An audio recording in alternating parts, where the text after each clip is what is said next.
ஸ்தோத்திரம். இந்த காலவெளியிலே தேவனுடைய ஆலயத்திலே உங்களை எல்லாரையும் பார்ப்பதற்கு சந்தோஷம். நமக்கு அடுத்து நமக்கு சில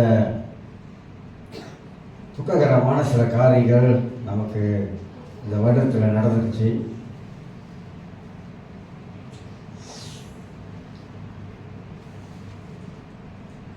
நாம் நினைத்து பார்க்க முடியாத சில காரியங்களாம் நடந்து கொண்டு வருகிறது. அதனால நம்ம அதிகமாக இந்த மரண ஆவிகளெல்லாம் கட்டுப்படியாக சபை கர்த்தர் வழிநடத்தும்படியாக நாம் ஜெபிக்க வேண்டியது அவசியமாக இருக்கிறது. 7 சபைகளுக்கு ஆண்டவர் சொல்லும் பொழுது 7 சபைகளுக்கும் ஒவ்வொரு சபைக்கும் ஆண்டவர் ஒரு செய்தியை வைத்திருந்தார். அந்த 7 சபைகளுக்கு சொல்லும் போது ஆண்டவர் சில எச்சரிப்பான செய்திகளை கொடுத்து கொண்டு வந்தார். ஆவியானவர் சொல்வதை சபை கேட்க கடவன் அப்படி சொல்லி, ஆவியானவர் சொல்வதை காது உள்ளவன் கேட்க கடவன். அப்ப பரிசுத்த ஆவியானவர் சபை நடுவில் நின்று தேவனுடைய சத்தியத்தின் மூலமாக கர்த்தர் நம்மளோடு பேசும்போது, இந்த காது உள்ளவன் என்ற வார்த்தைக்கு நான் ஏற்கனவே சொல்லியிருக்கேன். மனது உள்ளவன், இந்த காது உள்ளவன் என்று தமிழ் பைபிள் அப்படி வந்துருச்சு. மனது உள்ளவன், சிந்தை உள்ளவன், என்ன உள்ளவன் தேவனுடைய வார்த்தையை ஆலயத்திலே கேட்க வேண்டும் என்று சொல்லி, தேவனுடைய வார்த்தை கேட்கக்கூடாத ஒரு காலம் வந்து கொண்டு இருக்குது. கடவுள் வார்த்தையை நீங்க கேட்க போனாலும் கேட்க முடியாது. பழைய ஏற்பாட்டு காலத்துல மல்கியா புஸ்தகத்தில் பார்த்தீங்கன்னா 400 வருஷ காலங்கள் தேவனுடைய வார்த்தை இல்லவே இல்லை. இருண்ட காலம் என்று சொல்லுவாங்க. அமைதியான ஒரு காலம். ஆண்டவர் பேசாத காலத்துலதான் அந்த 400 வருஷ காலங்கள் மக்கள் பலவிதமான காரியங்கள் அன்னைக்கு செய்ய ஆரம்பித்தாங்க. இந்த 400 வருஷ காலத்தை கொஞ்சம் ஸ்டடி பண்ணீங்கன்னாக்கா தெரிஞ்சிச்சுன்னா உங்களுக்கு ஒரு வேலை அங்க என்னென்ன நடந்தது, என்னென்ன காரியம் செயல்பட்டது, எப்படி அன்னைக்கு மக்கள் வாழ்ந்தாங்க அப்படி என்பதெல்லாம் நான் பார்க்க முடியும். யோவான் வந்து பேச ஆரம்பிக்கும் பொழுதுதான் எல்லாரும் ஆச்சரியப்பட்டாங்க. கடவுளுடைய வார்த்தை வந்துருச்சு, தேவனுடைய வார்த்தை வந்துருச்சு அப்படின்னு சொல்லிட்டு இதோயா நாட்டில் இருக்கிற எல்லா மக்களும் வந்து தேவனுடைய வார்த்தையை கேட்க வராங்க. ஏன்னா 400 ஆண்டு காலம் கடவுளுடைய வார்த்தை இல்லை, தரிசனம் இல்லை, ஒண்ணுமே இல்லை, தீர்க்க தரிசன வார்த்தையில ஒண்ணுமே இல்லை. இப்ப யோவான் பேசும் பொழுது எல்லாரும் ஓடி வராங்க தேவனுடைய வார்த்தையை தாகமா கேட்பதற்கு. அது போல நாம் வாழ்கிற இந்த காலத்துல கிறிஸ்தவர்களாகிய நாம் கடவுளுடைய வார்த்தை நமக்கு ரொம்ப ரொம்ப முக்கியமானது. அதுதான் நம்முடைய ஆவிக்குரிய வாழ்க்கையை கட்டி எழுப்பக்கூடியது என்பதை மறந்துவிடக்கூடாது. அதே வேளையிலே நான் ஏற்கனவே சொல்லியிருக்கிற ஆவிக்குரிய சரிவெல்லாம் நம்ம வாழ்க்கையில ஏன் வருது என்பதை சில காலங்களா நான் பேசி வந்தேன். மனிதனுக்கு ஆண்டவரே சொல்றாரு, மனிதன் என்று அப்பத்தினாலும் அல்ல தேவனுடைய வாயிலிருந்து புறப்படுகிற ஒவ்வொரு ராத்திரி மனுஷன் பிழைப்பான்னு சொல்லிட்டு. ஆனா சிலர் ஏன் பாஸ்டர் சும்மா கடவுளுடைய தேவனுடைய வார்த்தையை பேசுறாங்கன்னு என்னை பார்த்து கேட்கிறாங்க. சும்மா கடவுளுடைய வார்த்தையை பேசுறேன், வேற என்னத்தை பேசுறது?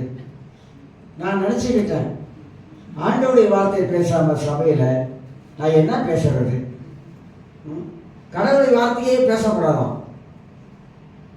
அப்ப தேவனுடைய வார்த்தை நான் பேசாம, தேவனுடைய வார்த்தையில தான் குரல் இருக்குது, தேவ குரல் இருக்குது. தேவனுடைய வார்த்தையில தான் ஜீவன் இருக்குது. தேவனுடைய வார்த்தை தான் கடைசி நாளுடைய நியாயத்தை இருக்க போகிறது. தேவனுடைய வார்த்தை தான் நம் வாழ்க்கையை வழி நடத்துகிறது. தேவனுடைய வார்த்தையில தான் ஆலோசனை இருக்கிறது. தேவனுடைய வார்த்தையில தான் தேவ வல்லமை இருக்கிறது. தேவனுடைய வார்த்தையில தான் விடுதலை இருக்குது. இயேசுவே தேவனுடைய வார்த்தையா இருக்கிறார். என்னை பார்த்து இப்படி கேட்டா நான் என்ன சொல்றது?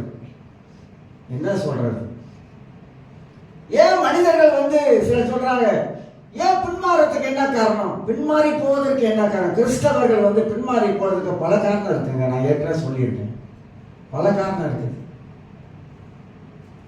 அதுல நம்முடைய ஆவிக்குரிய வாழ்க்கையை நாம் வளர்த்துக் கொள்ள வேண்டும்.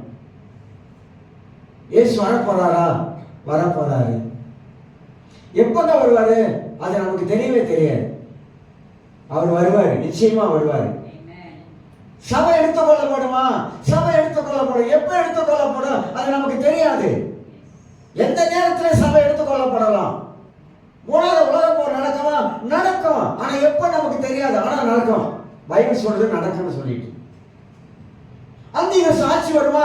ஆட்சி வரும், நிச்சயமா வரும். பைபிள் சொல்லியிருக்கு அந்திகிறிஸ்து என்ற ஆட்சி ஒன்று இருக்குது அப்படின்னு சொல்லி இருக்குது.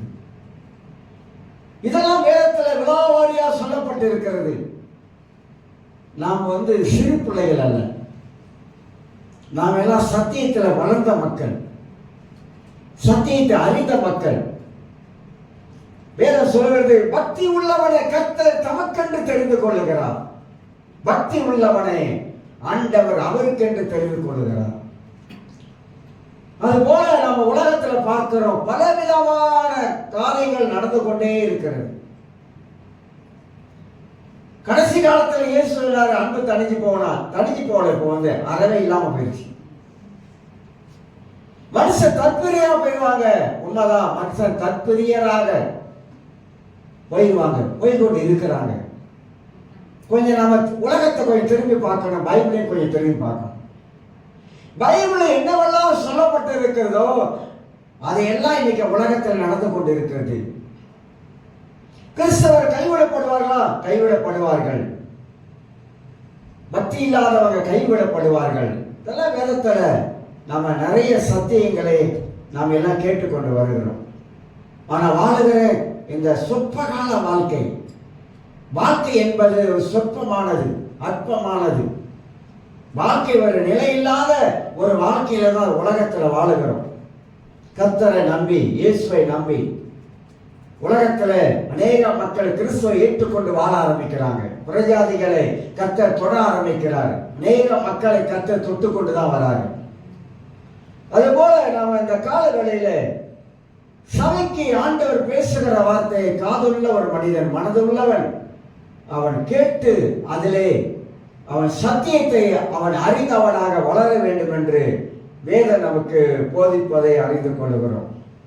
நான் உங்க மத்தியிலே இந்த மனதில் ஏற்படுகிற மனசோர்வுகளை பற்றி நான் பேசுவேன். மனசோர்வுகள், எல்லா மனிதனுக்கும் மனசோர்வுகள் வருவது உண்மைதான் என்பதை குறித்து ஒரு சில வார்த்தைகளை குறித்து உங்க மத்தியிலே நான் பேசிக் கொண்டு வந்தேன். மனசோர்வுகள் மூலமாக நாம் எப்படி சோர்ந்து போகிறோம் மனித வாழ்க்கையிலே என்பதெல்லாம் உங்க மத்தியிலே நான் பேசிக் கொண்டு வந்தேன். சில வார்த்தைகளை உங்களுக்கு நான் பேசிக் கொண்டு வந்தேன். இன்றைக்கு அந்த அடிப்படையிலே எல்லாருக்கும் தெரிந்த ஒரு மனிதனை பற்றி நான் சுருக்கமா சொல்ல போறேன். அவன் கடந்து போன பாதைகளை பற்றி நாம் அறிந்து கொள்ள போகிறோம். அவன மனதில் வந்த போராட்டங்கள் குறித்து கொஞ்சம் சிந்திக்க போகிறோம். அவன் எப்படியெல்லாம் கடந்து போயிருப்பான், ஒரு தனிமரமாக இருந்த ஒரு மனிதன் எப்படியெல்லாம் கடந்து போயிருப்பான், இதெல்லாம் அவன் மனதுக்குள்ளாக எவ்வளவோ போராட்டங்கள் எப்படி நடந்திருக்கும் என்பதை குறித்து கொஞ்சம் சிந்திக்க போகிறோம். சரியான, நான் அடிக்கடி சொல்ல, மனது நம்மை பாதுகாக்க வேண்டிய ஒரு பகுதியாக இருக்கிறது. மனது இதில் தான் மனித வாழ்க்கையே அடங்கி இருப்பதை குறித்து நாம் விளங்கிக் கொள்கிறோம். யோபு பத்தி கொஞ்சம் சிந்திக்க போகிறோம். யோபு கடந்து போன பாதைகளை குறித்து பார்ப்பதற்கு முன்பதாக அவன் வாழ்ந்த வாழ்க்கை, யோபுக்கு ரெண்டு பக்க வாழ்க்கை இருக்குது. ஒரு பக்க வாழ்க்கை அவன் வாழ்ந்த வாழ்க்கை, இன்னொரு பக்க வாழ்க்கை அவன் கடந்து போன வாழ்க்கை. வாழ்ந்த வாழ்க்கைக்கும் கடந்து போற வாழ்க்கைக்கும் ரொம்ப வித்தியாசம் இருக்குது. வாழ்ந்து இருக்கும் போது 4 பேரு நம்மளே ஆஹா ஓஹோன்னு சொல்லுவாங்க. ஆனா அந்த வாழ்க்கை சரிந்து விழுந்து நாம் கடந்து போகும்போது நம்மளை யாரும் எட்டி கூட பார்க்க மாட்டாங்க, திரும்பி கூட பார்க்க மாட்டாங்க. ஆனா யோபுவுடைய வாழ்க்கையிலிருந்து பரிசுத்த ஆவியானவர் நமக்கு என்ன பாடத்தை கற்றுக் கொடுக்கிறார், என்ன ஆவிக்குரிய சத்தியத்தை கற்றுக் கொடுக்கிறார், நாம் வாழுகிற கிறிஸ்தவ வாழ்க்கையில என்ன நாம் கற்றுக்கொள்கிறோம், என்ன ஒரு ஆன்மீக வாழ்க்கையை நாம் கற்றுக்கொள்கிறோம், எப்படி ஒரு ஆவிக்குரிய பாடத்தை கற்றுக்கொள்கிறோம், நம்ம இருக்கிற நிலைமையை நாம் என்ன அறிந்து கொள்கிறோம், என்பதை இந்த யோபு உடைய வாழ்க்கையின் மூலமாக நாம் அறிந்து கொள்ளலாம். ஒரு காரியத்தை தொட்டுட்டு 4 காரியத்தை குறித்து அவன் வாழ்க்கையில அவன் வாழ்ந்த காலங்களை குறித்து நாம் சிந்திக்க போகிறோம். யோபு வாழ்ந்த காலத்தில் கடினமான ஒரு சூழ்நிலையிலே யோபு சில காரியங்களை சந்திக்கிறான் என்பது நமக்கு எல்லாருக்கும் தெரியும். யோபு 1ஆம் அதிகாரத்தை போய் நாம் திருப்பிக் கொள்வோம். யோபு 1ஆம் அதிகாரத்தை நாம் திருப்பிக் கொள்வோம். 1ஆம் அதிகாரத்திலே நமக்கு எல்லாருக்கும் தெரியும். ஆனால் யோபு 1ஆம் அதிகாரத்தில் இருந்து நாம் வாசிக்கும் போது ஆவியானவர் நமக்கு சில அற்புதமான சில சத்தியங்களை நமக்கு எடுத்து காட்டுகிறார் என்பதை விளங்கிக் கொள்ளுகிறோம். வேத சத்தியத்தில் நாம் கவனம் செலுத்த வேண்டும். படிக்கணும், பைபிளை படிக்கணும். வேத சத்தியத்திலே நாம் கவனம் செலுத்த வேண்டும் என்பதை நாம் அறிந்து கொள்ளுகிறோம். ஊஸ் தேசத்திலே யோபு என்னும் பேர் கொண்ட ஒரு மனுஷன் இருந்தான். அந்த மனுஷன் உத்தமனும் சன்மார்க்கனும் தேவனுக்கு பயந்து பொல்லாப்புக்கு விழுகிறவனுமாய் இருந்தான் என்பதை 1ஆம் வசனத்தில் 4 காரியத்தை நாம் அறிந்து கொள்கிறோம். அநேகர் இந்த உலகத்துல யோபு என்பவன் வாழ்ந்தானா அப்படின்னு கேள்வி எழுப்புகிற ஆளும் உண்டு. சிலர் இந்த இந்த தேசம் அவரங்க காலத்துக்கு முன்னுக்கு இருந்திருக்கு, இவன் வாழ்ந்தவன். ஆனா யோபு வாழலைன்னு சொல்ற ஆட்கள் இருக்காங்க. யோபு வாழலை, இதெல்லாம் ஒரு கதைங்க, ஒரு கதை. அந்த கதையை ஆண்டவர் எழுதி வச்சிருக்காருன்னு சொல்ற கூட்டமா இருக்குது. ஆனா வேதம் யோபு வாழ்ந்ததை குறித்து உண்மையாகவே பைபிளில் எழுதப்பட்ட ஒரு சத்தியம். அது யோபு வாழ்ந்தவன், உலகத்தில் வாழ்ந்தவன், ஊஸ்தேக தேசத்திலே அவன் வாழ்ந்தவன். ஆனா அவனோட வாழ்க்கையை குறித்து பைபிள் ரொம்ப அழகா விவரிக்குது. ஆண்டவர் சாட்சி கொடுக்கிறாரு, சாத்தானும் சாட்சி கொடுக்கிறான், வேதமும் சாட்சி கொடுக்குது. யோபு எப்படி பட்டவன் என்பதை, எப்படி வாழ்ந்தான் என்பதை குறித்தும், அவன் எவ்வளவு பக்தி உள்ளவன் என்பதை குறித்து நாம் படிக்கும் போது நாம் புரிந்து கொள்கிறோம். ஆனா இவ்வளவு பக்தி உள்ளவனுக்கு சோதனை வரும்போது, பாடுகள் வரும்போது, கஷ்டங்கள் வரும்பொழுது, சரிந்து விழும் பொழுது அவனுடைய நிலைமை என்ன ஆகிறது? அவன் கூட யார் இருக்கிறான்? நோவான், ஒருவரும் இல்லை. கஷ்ட நேரத்தில் யாருமே இல்லாத சூழ்நிலையில தான் யோபு நிற்கிறான்.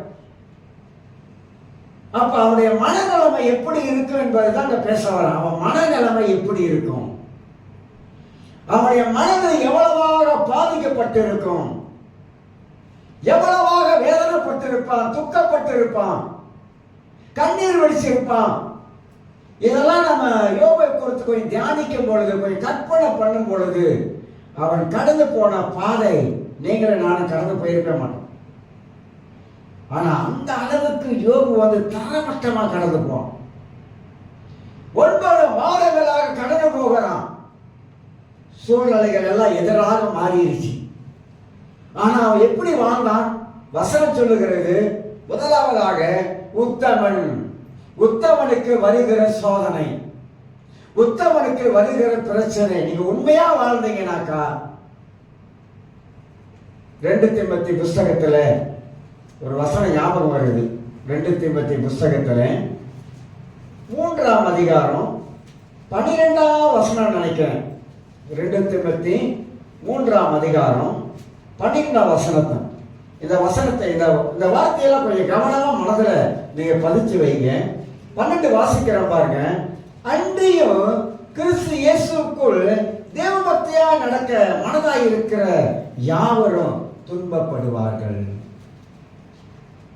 நீங்க உண்மையாய் வாழ, கிறிஸ்துக்குள்ள உண்மையா வாழ நினைக்கிறீங்களா?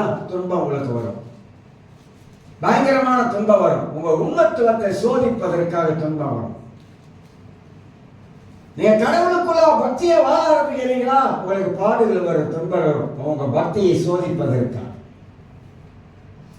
ஆனா பைபிள் சொல்லுகிற உத்தமன், யோபு உத்தமன், சாதாரணமான உத்தமன் அல்ல. அவன் நல்லொழுக்க உத்தமத்துக்கு அகராதியில நிறைய அர்த்தம் இருக்கு. நல்லொழுக்கம் உள்ளவன். எந்த காலத்துல அவன் வாழ்ந்தான்? யோபு எந்த காலத்துல வாழ்ந்தான்? பைபிள் இருக்கா யோபுக்கு? யோபுக்கு பைபிள் இல்லைங்க, பைபிளை எழுதப்படலைங்க. பழைய ஏற்பாடு இல்லைங்க, புதிய ஏற்பாடு கிடையாதுங்க. யோபு வாழ்ந்த காலம் வேதம் இல்லாத காலம். அவன மனசாட்சி இருக்குது அவனுக்குள்ளாக. ஏன்னா மனசாட்சியின் காலம் 8 காலங்கள் இருக்குது. பாவமறியாத காலம், மனசாட்சியின் காலம், இப்படி 8 காலங்களை கர்த்தர் வகுத்து வச்சிருக்கிறார். கிருபையின் காலம் எப்படி சொல்லிட்டு அவனுக்குள்ளாக ஒரு மனசாட்சி ஒன்று இயங்கிக் கொண்டிருந்தது. மனசாட்சி மித்தமாக வாழ்ந்தவன் யோபு. அப்பனா பைபிள் இல்ல, வேதமே இல்லை, ஆனா அவனுக்குள்ள இருக்கிற மனசாட்சி அவனை வழிநடத்தக்கூடியதாய் காணப்பட்டது. மனிதனுக்குள்ளாக எல்லாருக்குள்ளாக இந்த மனசாட்சியை கர்த்தர் வச்சிருக்கிறார். நீங்க ரோமர் புஸ்தகத்துல 1ஆம் அதிகாரம் 2ஆம் அதிகாரம் வாசித்து பார்த்தீங்கன்னாக்கா ரொம்ப அழகா அந்த வேத வாக்கியங்கள் சொல்லப்படும். நம்ம சாக்கு போக்கு சொல்வதற்கு இடம் கிடையாது அப்படின்னு சொல்லப்படும். புறஜாதிகளாக இருந்தாலும் ரட்சிக்கப்பட்ட கிறிஸ்துவாக இருந்தாலும் நம்ம சாக்கு போக்கை தேவனிடத்தில் சொல்ல முடியாது. எனக்கு தெரியாத காரியமே தேவ சமூகத்தில் சொல்ல முடியாது. ஏன்னா நமக்குள்ளாக ஒரு மனசாட்சி இயங்கிக் கொண்டு இருக்கிறது. நமக்குள்ள இருக்கிற மனசாட்சி நமக்குள்ளாகவே சாட்சி கொடுத்து கொண்டே இருக்கிறது. அதான் ரோமர் 2:15 அடிக்கடி சொல்றேன், குற்றம் உண்டு குற்றம் இல்லை என்று சொல்லி நமக்குள்ள இயங்குகிற மனசாட்சி நமக்கு சாட்சி இட்டு கொண்டே இருக்கிறது. அப்ப யோபு மனசாட்சியின் காலத்துல வாழ ஆரம்பிக்கிறான். ஒழுக்கமுள்ள ஒரு வாழ்க்கையை வாழ ஆரம்பிக்கிறான் அந்த காலத்துல. அது மட்டுமல்ல, அந்த உத்தமன் என்ற வார்த்தைக்கு நேர்மை உள்ளவன், நேர்மையாய் வாழ ஆரம்பிக்கிறான். வலது பக்கம் இடது பக்கம் சாயாதவன் யோபு. நேர்மை, நேர்மை என்றால் உண்மைத்துவத்துக்கு அது அடையாளமாக காட்டுகிறது. எல்லா விஷயத்திலும் நேர்மையாக இருக்கிறவன், பொய் பேசாதவன், உண்மையை சொல்லுகிறவன். அந்த அளவுக்கு யோபு வாழக்கூடியவனாக காணப்பட்டான். இன்னொரு வார்த்தையில் சொல்ல போனா இந்த உண்மைத்துவத்திற்கு பரிசுத்தமாக வாழ ஆரம்பித்தான். அந்த காலத்திலே எப்படி அவன் பரிசுத்தமா வாழ ஆரம்பித்தான்? எப்படி பைபிளை நம்ம கண்டுபிடிக்கலாம்? 1ஆம் அதிகாரத்தில் வாசிக்கும் போது அவன் பரிசுத்தமா வாழ்ந்ததுக்கு அடையாளம் என்னன்னு கேட்டீங்கன்னாக்கா 4ஆம் வசனம், அவன் குமாரர் அவன் தன் நாளிலே தன் வீட்டிலே விருந்து செய்து தங்கள் 3 சகோதரிகளையும் தங்களோடு போஜனம் பண்ணும்படி அழைப்பார்கள். விருந்து செய்கிற அவருடைய நாள் முறை விடுகிற போது யோபு, ஒரு வேளை என் குமாரர் பாவம் செய்து தேவனை தங்கள் இருதயத்திலே தூசிப்பார்கள் என்று சொல்லி அவர்களை அழைத்து அனுப்பி பரிசுத்தப்படுத்தி அதிகாலமே எழுந்து அவர்கள் எல்லோருடைய இலக்கத்தின்படியேயும் சர்வாங்க தகன பலிகளை செலுத்துவான்.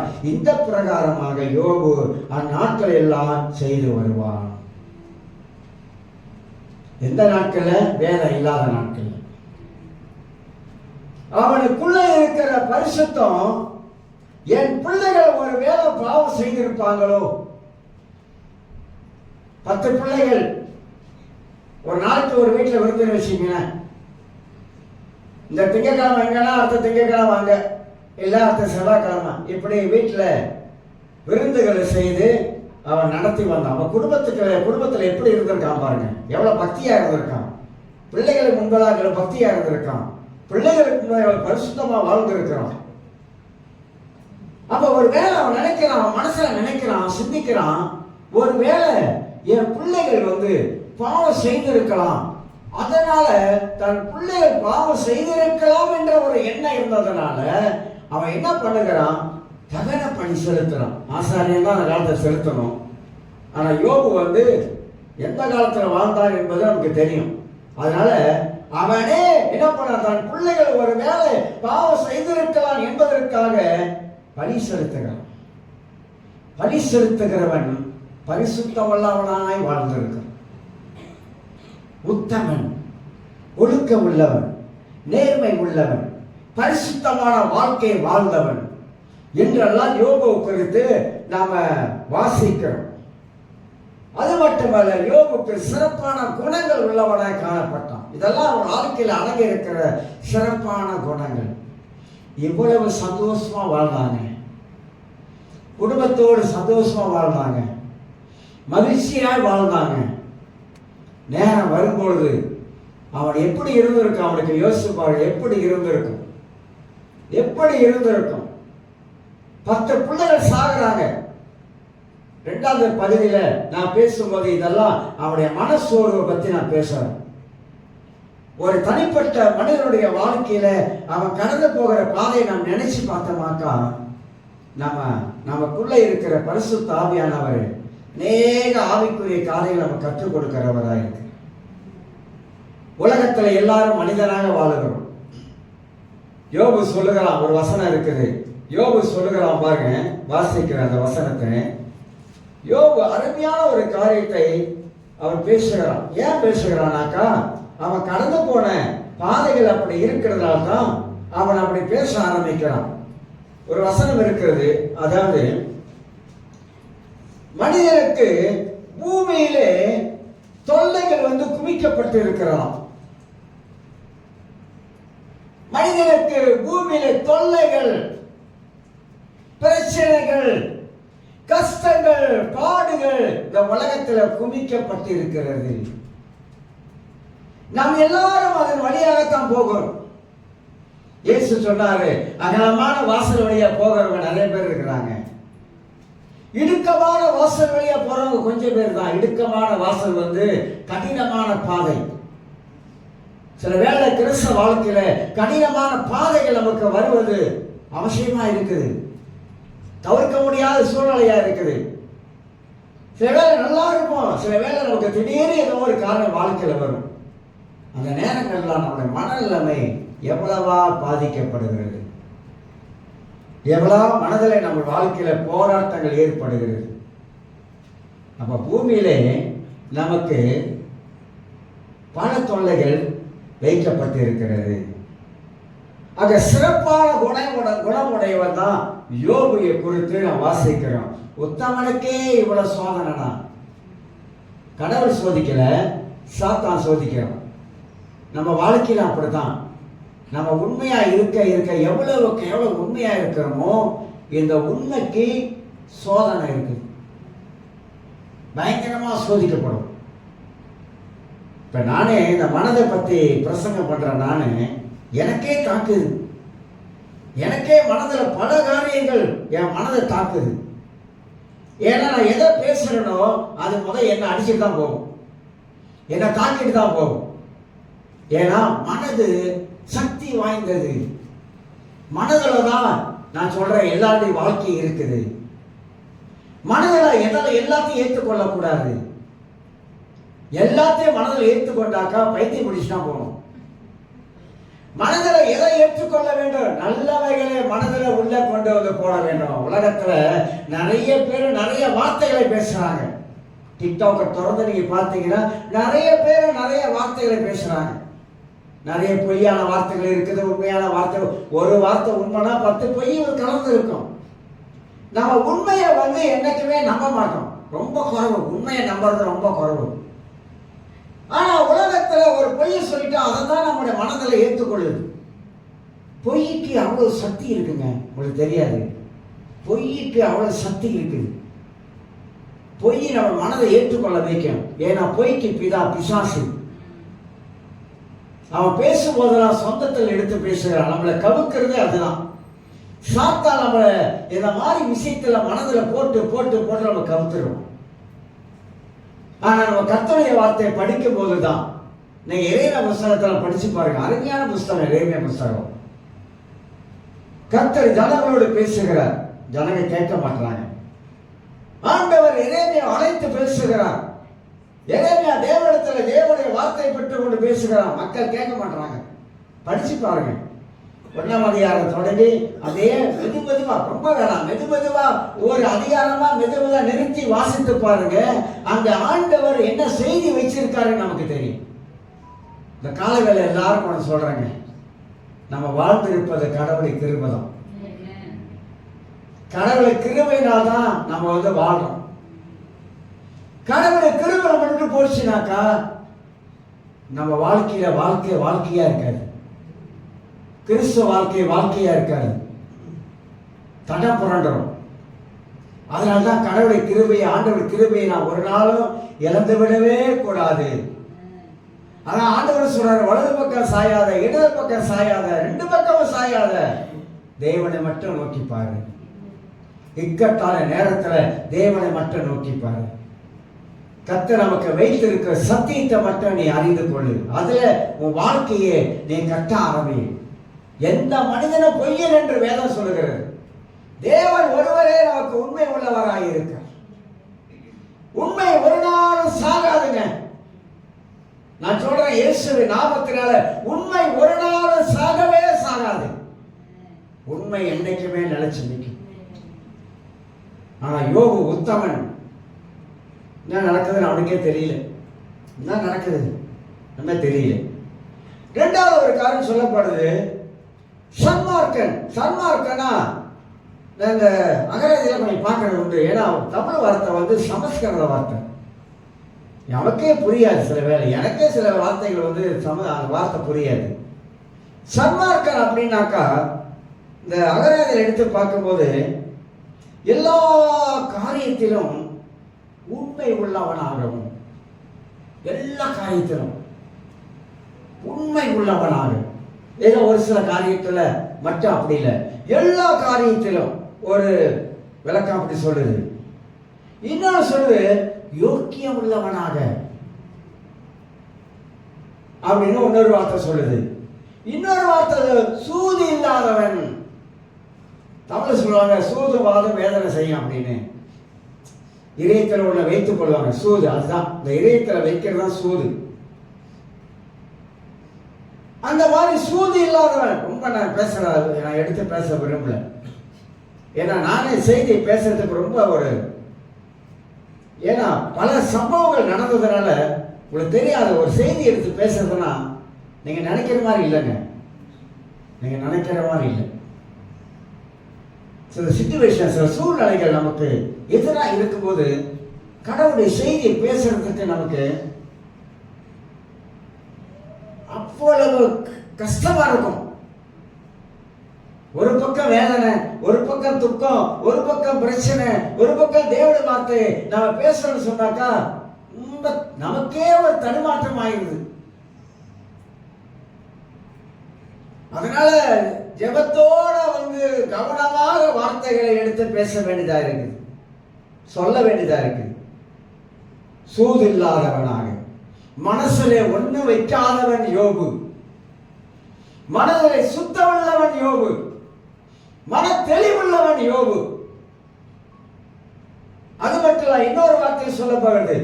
என்ன சொன்னா, இந்த சூது இல்லாதவன் சொன்னாக்கா சூழ்ச்சி செய்யாதவன்.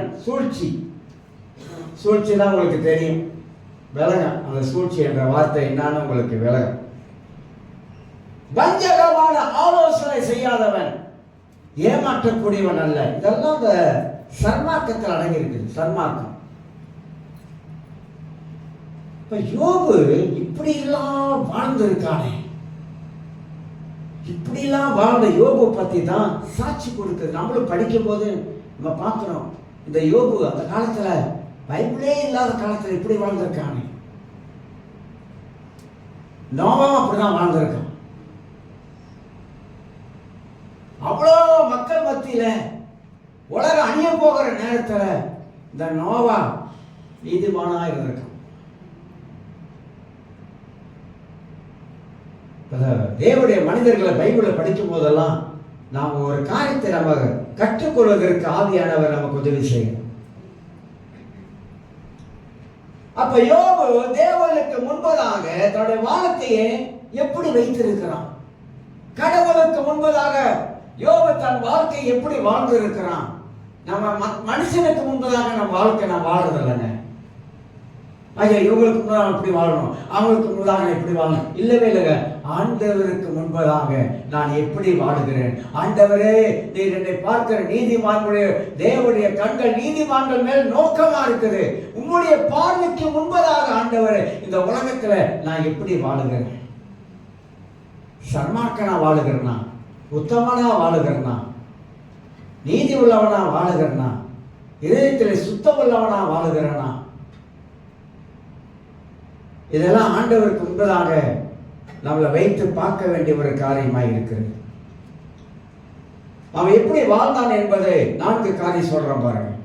தேவனுக்கு முன்பதாக யோபு எப்படி அவன் வாழ்ந்தான் என்பது 4 காரியம் உங்களுக்கு சுருக்கமாக சொல்லுகிறேன். தேவனுக்கு முன்பதாக நாம் எப்படி வாழ்கிறோம் என்பது முக்கியத்துவத்தில் முதலாவதாக நாம் பேசும் வார்த்தை அவர் கேட்கிறவராய் இருக்கிறார். யோபு பூமியில் இருக்கும் போது யோபு பேசுற வார்த்தையெல்லாம் கர்த்தர் கேட்கிறார். அதுல யோபு 1ஆம் அதிகாரத்துல 22ஆம் வசனம் வாசிக்கிற பாருங்க. இவைகள் எல்லாவற்றிலேயும் யோபு பாவம் செய்யவில்லை, தேவனை பற்றி குறை சொல்லவும் இல்லை. ஒரு அருமையான வார்த்தை பாருங்க. அப்படி என்றால் மறுபகுதி வாழ்க்கையை யோபு பார்க்கும் பொழுது, அவன் கடந்து போன பாதைகளை நினைக்கும் பொழுது வசனம் சொல்லுகிறது எல்லாவற்றிலேயும் யோபு பாவம் செய்யல. வாயில கூட பாவம் செய்யல, எண்ணத்துல கூட பாவம் செய்யல. சொல்லிட்டு தேவனை பற்றி குறை சொல்லவும் இல்லை. ஆண்டவரே, கொடுக்கிற மாதிரி எல்லாம் கொடுத்தீங்க ஆண்டவரே, என்னை பணக்காரன் ஆக்கினீங்க ஆண்டவரே, செல்வந்தராக இருந்தேன், ஆனா என் வாழ்க்கையில எல்லாமே சரிஞ்சு விழுந்துருச்சு. கடவுளை பார்த்து குறை சொல்லவே இல்லை. கிறிஸ்தவர்கள் கடவுளை குறை பேசக்கூடாது, ஆண்டவரை பார்த்து குறை சொல்லக்கூடாது, தேவனை பார்த்து குறை கூறக்கூடாது, நகோமி மாதிரி குறை கூடக்கூடாது. கர்த்தர் அதை கவனித்து பார்க்கிறாரு, கர்த்தர் அதை கவனித்து கேட்கிறாரு. சில வேலை சொல்லுவாங்க, ஆண்டவனை இப்படி வச்சுட்டாரு, இந்த உலகத்துல நான் கஷ்டப்படுறது கடவுளுக்கு தெரியும், நான் கஷ்டத்தவத்துல போறேன். நீங்க கஷ்டத்தவத்துல போறது கடவுளுக்கு விருப்பம் கிடையாது. சில சொல்லுவாங்க, நான் வியாதி இருப்பது தெய்வ சுத்தம். நீங்க அவங்க வியாதியா இருப்பது தெய்வ சுத்தமா? ஆண்டவர் என்னை இப்படி இந்த முள்ளுல தான் கடந்து போட வைக்கிறாரு. கர்த்தர் யாரையும் இந்த முள்ளுல கடந்து போக வைக்கிற தேவன் அல்ல, அவர் நல்லவர். பைபிளை நம்ம நல்லா படிச்சா நமக்கு தெரியும், நான் போகிற பாதையெல்லாம் ஆண்டவருக்கு தெரியும். நான் ஏற்கனவே ஒரு சம்பவம் சொல்லியிருக்கேன், ஒரு கதை சொல்லியிருக்கேன். ஒரு நாள் ஒருத்தன் வந்து வனாந்தரத்துல, பாலைவனம், மரஞ்செடி கொடி ஒன்று இருக்காது, வெயில் தாண்டிங்க பயங்கரமா. சவுடிலாம் போனீங்கன்னா உங்களுக்கு தெரியும். ஒருத்தன் நடந்து போயிட்டே இருக்கிறான், நல்லா இருக்கும் போது நடந்து போயிட்டே இருக்கிறான். பக்கத்தில் ஒரு கால் வச்சு வந்துகிட்டே இருக்குது. அவன் நினைச்சாலும், ஆண்டவரே சோத்திர ஆண்டவரே, நான் போகிற இடமெல்லாம் என் கூடயே வந்துகிட்டு இருக்கேன். ரொம்ப சந்தோஷம், அவனுக்கு ரொம்ப மகிழ்ச்சி. ஒரு நாள் அதே மாதிரி வரான், அந்த பக்கத்தில் 2 கால் வச்சே காணாம். அவன் கேட்கிறானா, நல்லா இருக்கும்போது கூட வந்தீங்க ஆண்டவரே, நான் இப்ப கஷ்டப்படுறேன், துன்பத்து மத்தியில் கடந்து போறேன், வேதனையா என் வாழ்க்கை இருக்கு ஆண்டவரே, இந்த நேரம் பார்த்து நீங்க இல்லையே அப்படின்னு. இப்ப கர்த்தர் பேசினார் அவங்கிட்ட, நீ நல்லா இருக்கும்போது அவன் கூட வந்துகிட்டு இருந்தேன், ஆனா நீ கஷ்டப்படுற எனக்கு தெரியும், நீ துன்பத்து மத்தியில் போற எனக்கு தெரியும், நீ பாடுகிற மத்தியில் போற எனக்கு தெரியும், நான் உன்னை என் தோல்ல சுமந்துகிட்டு போறேன், அது தெரியுமா உனக்கு? நான் உன் காலடியில உன்னை நான் என் தோல்ல சுமந்து நான் நடந்து போறேன். நான் அந்த மாதிரி சில வேலை நம்ம கஷ்டம் வரும்போது கடவுளை பார்த்து, ஆண்டவரை பார்த்து, ஏன் ஆண்டவரே எனக்கு இவ்வளவு கஷ்டம் கேட்காதீங்க, சொல்லவே சொல்லாதீங்க. நான்லாம் கடவுள்கிட்ட ஆண்டவர்கிட்ட ஜெபிக்கும் போது மற்றவங்களுக்கு தான் ஜெபிக்கிறது, எனக்கு நானே ஜெபிச்சுக்கிறது கூட இல்லை. எனக்கு இதை கொடுங்க, எனக்கு அதை கொடுங்க, அப்படி கொடுங்க, இப்படி கொடுங்க, என் வாயை தவிர கேட்கறதே இல்லை, மற்றவங்களுக்காக தான் ஜெபிக்கிறது.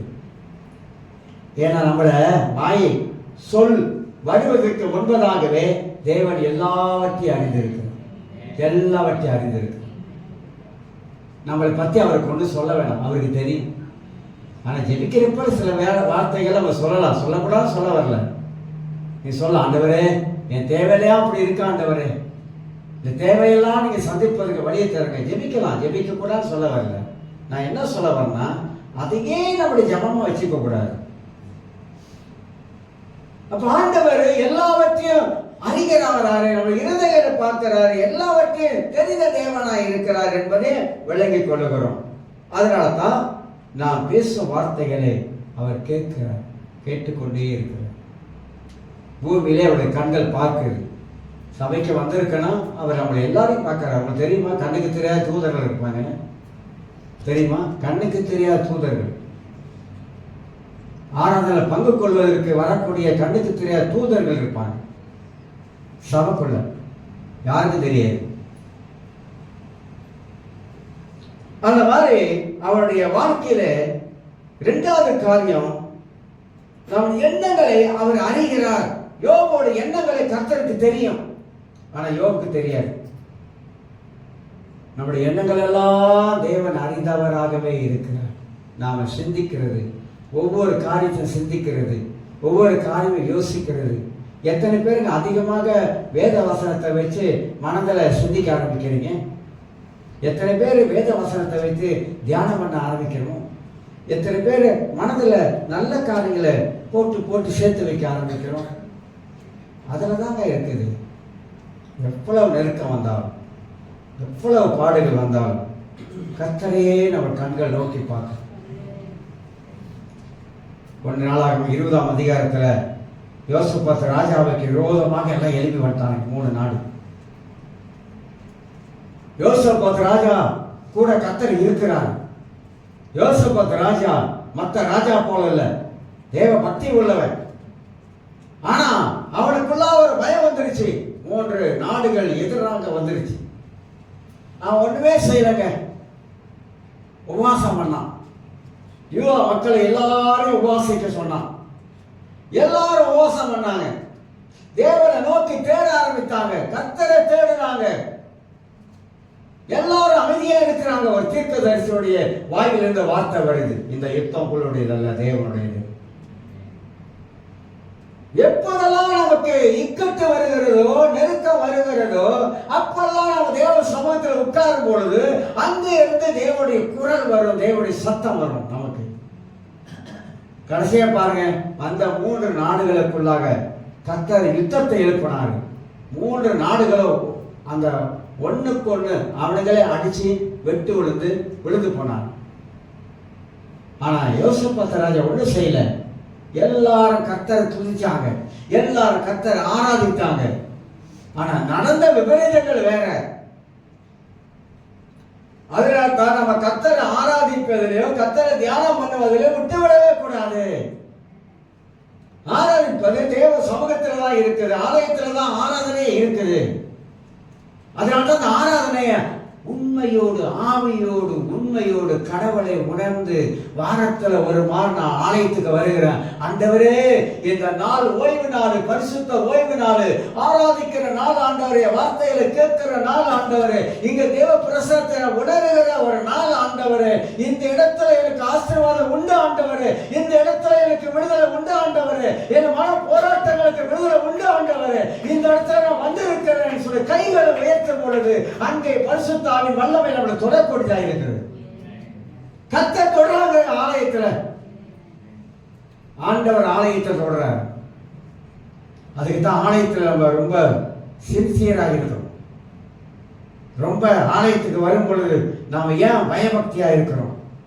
ஒரு இந்து டெம்பிளுக்கு ஒருத்தன் போறான், சாமி கும்பிட போறான், அவ்வளவு பயபக்தியாக உள்ள போறான், பேசப்பட மாட்டான், சாமியை கும்பிட்டு பேசாம போவோம்.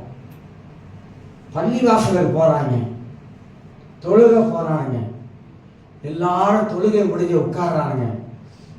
ஏமாம் அங்க ஒரு பிரச்சாரம் பண்ணுவார். கப் சுப்படி எல்லாம் கவனமா கேட்கறான், சத்தமில்லாம கேட்கறான், கடவுளுடைய வார்த்தையை கவனமா கேட்கறான். கேட்டு முடிஞ்சு எல்லாரும் போறாங்க. அதே மாதிரி தான் ஆலயத்தின் கர்த்தர் வச்சிருக்கிறார். வாரத்தில் ஒரு நாள் ஆலயத்துக்கு நாம் கூடி வரும் பொழுது நான் வருகிற நோக்கம்னு ஒன்று இருக்குது. எந்த நோக்கத்தோடு ஆலயத்துக்கு வருகிறேன், எந்த நோக்கத்தோடு தேவனுடைய வார்த்தையை கேட்கிறேன். காலம் நெருங்கிடுச்சுங்க, நீங்க நம்புறீங்களோ இல்லையோ, ஏன்னா நிறைய பேருக்கு தெரியாது. காலம் நெருங்கிடுச்சுன்னா ஆமா ஏசு அப்பன்னு சொல்லிக்கிட்டு தான் இருக்காங்க, வராருன்னு சொல்லி. நான் சொல்றேன், காலம் நெருங்கிடுச்சு.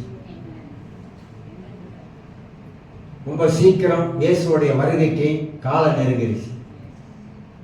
இன்னும் கொஞ்ச நாள்ல பாருங்க உலகத்துல என்ன நடக்க போகுது, உலகத்துல என்ன நடக்க போகுதுன்னு கொஞ்ச நாள் சென்று பாருங்க. நம்ம தேசங்கள்ல என்ன நடக்க போறோம் கொஞ்ச நாள் சென்று பாருங்க. அன்னைக்கு நாம பதறக்கூடாது. அதனால தான் ஆண்டவர் சொல்றாரு, கடவுளை நாம் தேடிக்கொண்டே எப்போதும் நெருங்கமா கடவுளோடு நெருங்கி வாழ்ந்து கொண்டே இருக்கும். பணம் காசெல்லாம் அப்படி சல்லி நிமிஷத்தில் போயிடும். பணம் காசு நம்மளை காப்பாற்றாது. பணம் தேவை, நல்லா தேவை, நான் இல்லைன்னு சொல்ல வர மாட்டேன். அது காப்பாற்றாது, நம்மளை காப்பாற்றாது.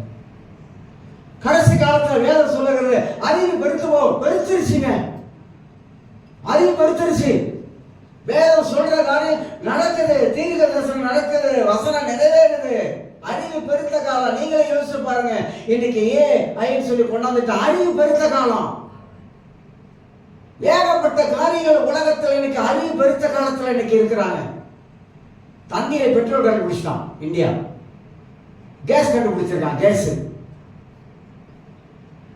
கேஸ் கண்டுபிடிச்சிட்டாங்க தண்ணியில. அறிவு பெருத்த காலங்க அந்த காலத்துல வந்து கொண்டிருக்கு. அதனால தான் இயேசுடைய வருகைக்கு முன்பதாக என்னென்ன காரியங்கள் நடந்து கொண்டு இருக்குது நடக்குது என்பதை வேதத்தில் தெளிவாக கர்த்தர் எழுதிட்டாரு. இவைகள் எல்லாம் நமக்கு வெளிப்படுத்தப்பட்டவைகள். வெளிப்படாத காரியம் ஒண்ணல்ல, வெளிப்படுத்தப்பட்டவைகள்.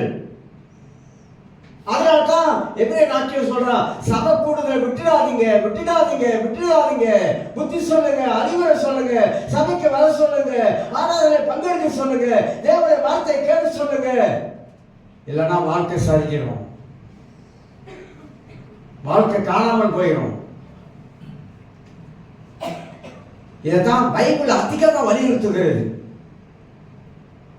என் பரிசுத்த ஓய்வுனால நீ என்ன செய்யக்கூடாது, வீணான ஒண்ணு செய்யாத, என் பரிசுத்த ஓய்வுனால கனம் பண்ணு.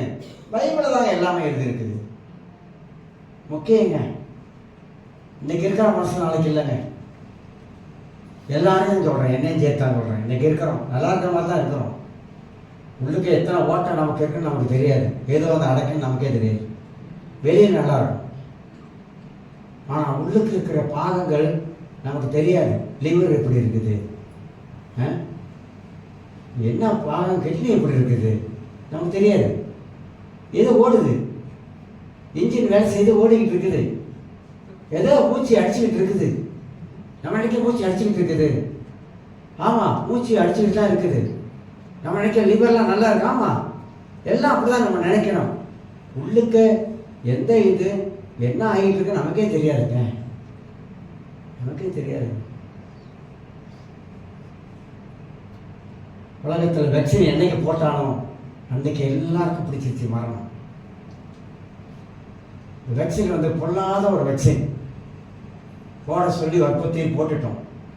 இப்போ அது லேசாக வேலை செய்ய ஆரம்பிக்குது, ஹார்ட் அட்டாக் வர ஆரம்பிக்குது, தேவையில்லாத காரியத்தெல்லாம் கொண்டு வருது உள்ளுக்கு.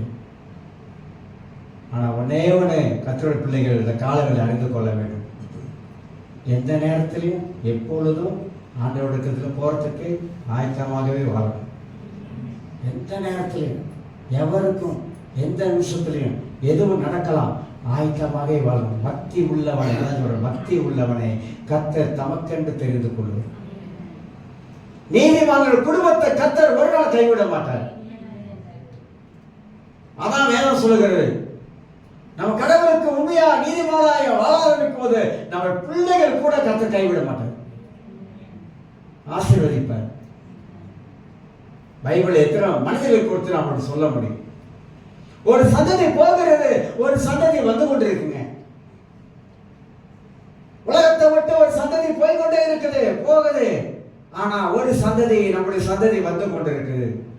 நம்முடைய சந்ததி இந்த உலகத்துல நல்லா தேவ ஆசீர்வாதத்துக்குள்ள வர வேண்டும் என்றால் நாம் இருக்கிற காலத்துல நம்ம வந்து பிள்ளைகளுக்கு நம்ம வாழ்ந்து காட்டணும். அதுதான் கர்த்தர் எதிர்பார்க்கிறார். ஆக யோபு முதல் கட்டம் வாழ்க்கையில பார்க்கும்போது ஆனந்தமா இருந்தவன். அவன் நினைச்சா சொல்லிருக்கலாம், ஆண்டவரே நான் என்ன ஆண்டவரே தப்பு பண்ணிட்டேன், ஏன் ஆண்டவரே என் வாழ்க்கையில் இப்படி நடந்திருக்குது, சரிஞ்சிட்டான் ஆண்டவரே, சரிஞ்சு கீழே விழுந்துட்டான் ஆண்டவரே, தூக்கி விடுறது கூட ஆள் இல்லை ஆண்டவரே, எனக்கு தூக்கி விட அவனுக்கு ஆள் இல்லைங்க. யோபுக்கு தூக்கி விட ஆள் இல்லை. இன்னும் சொல்ல போனா யோபு இந்த நிலைமையில அவன் இருக்கும்போது ஒருத்தன் கூட வந்து யோபு கவலைப்படாத கவலைப்படாத, கர்த்தர் இருக்கிறாரு, கர்த்தர் இருக்கிறாரு, ஒருத்தன் கூட சொல்றதுக்கு ஆள் இல்லை. கொஞ்சம் நினைச்சு பாருங்க, நான் சொல்ற காரியத்தை நினைச்சு பாருங்க. நம்ம தனியா இருந்து நம்ம ரொம்ப வருத்தத்துல, கஷ்டத்துல, துன்பத்துல, சரிஞ்சு போய் விடுற நேரத்துல ஒரு ஆளு கூட, ஒரு கிறிஸ்தவ கூட நம்மள வந்து ஒரு நல்ல வார்த்தைகள் சொல்லி நமக்கு என்கரேஜ் பண்ணி தூக்கி விடுறதுக்கு ஆள் இல்லைன்னா நம்முடைய மனநிலைமை எப்படியா இருக்கும்? எப்படியா இருக்கும்?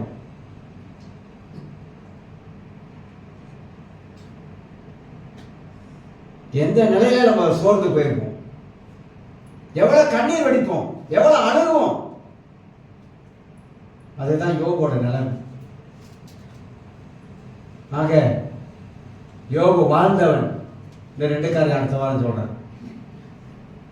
யோபு வாழ்ந்தவன், வாழ்ந்து கெட்டவன், சரிஞ்சு விழுந்தவன். துக்கம் என்னன்னு அவனுக்கு தெரியும்.